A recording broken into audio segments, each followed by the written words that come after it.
Hello everyone, আসসালামু আলাইকুম। আমি প্রিয়া, নতুন একটি ব্লগে আপনাদের সবাইকে স্বাগতম জানাচ্ছি।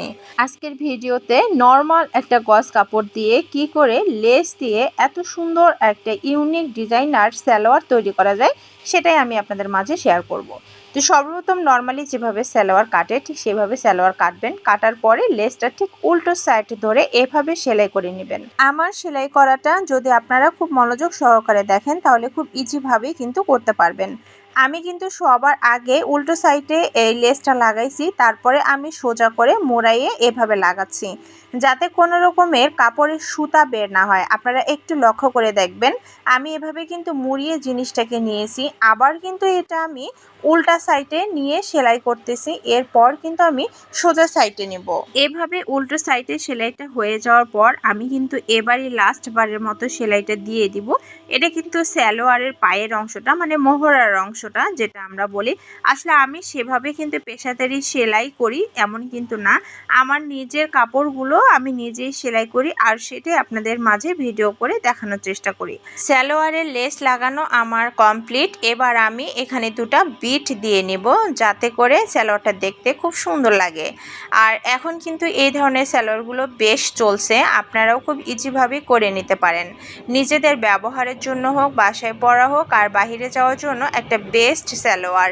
তো যাই হোক, কথা বলতে বলতে আমি কিন্তু এই তো দুটা বিট যে নিয়ে নিব, সেই বিট দুটো আমি কিন্তু মাপ ছাড়াই নিছি, মানে আমার কোনো রকম মাপ লাগে না, আমি যেমন তেমন করে আর কি আইডিয়া মতো আর কি একটা সেলাই দিয়ে নিই, একটা বিট দিয়ে নিলাম। আপনারা এরকম করে আইডিয়া করে নেবেন, আর যদি আইডিয়া না পান তাহলে কিন্তু ফিতার মাধ্যমে 1/2 ইঞ্চি বা 1 ইঞ্চি করে নেবেন।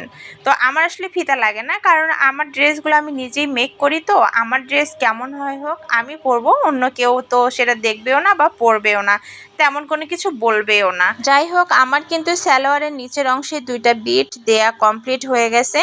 এবার আমি কি করব, অন্য একটা সালোয়ারের মাপ অনুযায়ী এই নিচের অংশটা কেটে নিব, মানে একটা জয়েন্ট লেস লাগাবো, যেটা দিলে আরও বেশি সুন্দর লাগবে। অবশ্য জয়েন্ট ছাড়াও কিন্তু এভাবে যদি পরেন তারপরেও কিন্তু সুন্দর লাগবে, তবে আপনারা যখন জয়েন্ট লেস লাগাবেন তখন কিন্তু আরও বেশি সুন্দর লাগবে। আপনারা নিজেরাও দেখতে পাচ্ছেন যে কতটা সুন্দর লাগতেছে, এখনও কিন্তু কমপ্লিট হয়নি।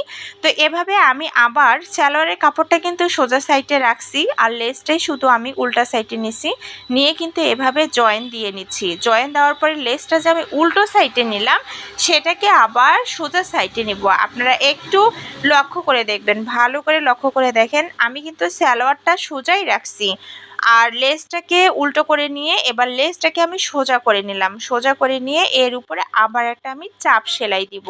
এরপর কেটে রাখা যে অংশটুকু আছে, মানে নিচের অংশটা যেটা আমি কাটছিলাম, সেটা এবার উল্টো সাইডে বসাই দিয়ে আমি সালোয়ারের কাপড়টা সোজা সাইডে নিয়ে এবার সেলাই দিচ্ছি। আপনারা ভালো করে দেখলেই বুঝতে পারবেন আমি কিভাবে সেলাই করতেছি, শুধুমাত্র একটু মনোযোগ সহকারে ভিডিওটা দেখতে হবে। এই যা, আর এই তো আমার সেলাই কমপ্লিট হয়ে গেল। এবারে দুটাকে সমানভাবে নিয়ে আবারও আমি একটা চাপ সেলাই দিয়ে নিলাম।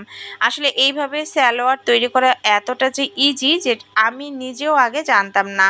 হঠাৎ করে মনে হলো ইউটিউব ঘেটে এরকম সালোয়ার সবাই সেলাই করতেছে এবং খুব ইজিভাবে, তাই ভাবলাম যে দেখি আমি একটু পারি কিনা। প্রথমে ভয় লাগছিল যে হয়তো বা আমার দ্বারাই হবে না, কিন্তু বিশেষ করে এখন মানে সেলাই করার পর মনে হয়েছে এতটা ইজি যে এটার মতো আর কোনো কিছুই ইজি নাই। তো সবাই ভালো থাকবেন, সুস্থ থাকবেন। আল্লাহ হাফেজ, আসসালামু আলাইকুম।